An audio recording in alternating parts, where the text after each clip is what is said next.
This is a great question. Let me respond in a different way before I get to your question. This is Sure. the very question that motivates me to tell parents, don't wait till your kids are in college and come home to Mm, have these conversations. mm, Just like we're trying to get a vaccine for the COVID virus, we need to give our kids an intellectual vaccine or inoculate them mm. before they get to the university. Yes. That's why worldview training matters Mm, so deeply. Because for yeah. so many students, if the first time they hear these challenges to the Bible or they're exposed to the sexual revolution is in college, and now with technology, this doesn't really happen as much now as it did in the past. Kids are getting this far younger, but it's the first time they're away from home.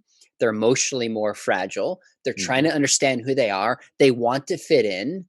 It's no Yeah. wonder that these ideas become attractive to them. Mm, That's why we have to start the conversation at young yeah. ages as Mm, possible. So when they yes. get there, they're ready. Now, Mm. with that said, if a parent's going, okay, I didn't do that, I feel terrible. My point is not to make you Sure. feel bad. Give yourself grace. Okay, that's what separates Christianity. Now let's deal with where we're at. I Yeah. would say the biggest thing, because the parenting dynamic changes when a kid is 18 plus, Mm, they're still kind of dependent at home, but they're becoming their own. That dynamic is different. mm, So I think the best thing you can do is not lecture your kid, not freak out, but mhm, start to look at this as a long term kind of dynamic. It's mm, not going to change overnight, mhm, and enter into a relationship with that young person. mm, So have conversations, listen to them. Don't lecture, don't be quick to judge. Just say, hey, tell me your mhm, classes. What are you learning? uh-huh, How does mm, it make you think? And don't freak out if they say something, mom, dad, I'm reconsidering.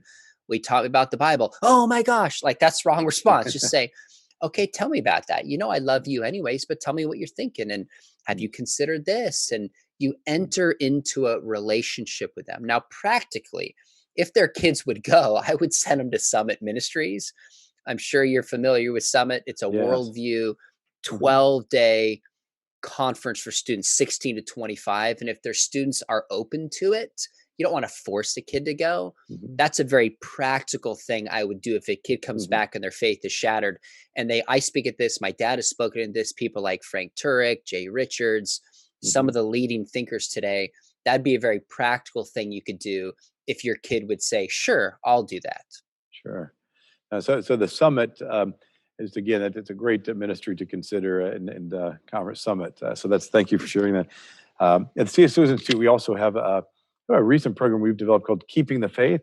It's a program designed just for parents and grandparents to learn how to intentionally disciple your children in the home, and so Great. you may check that out as well on our Great. website.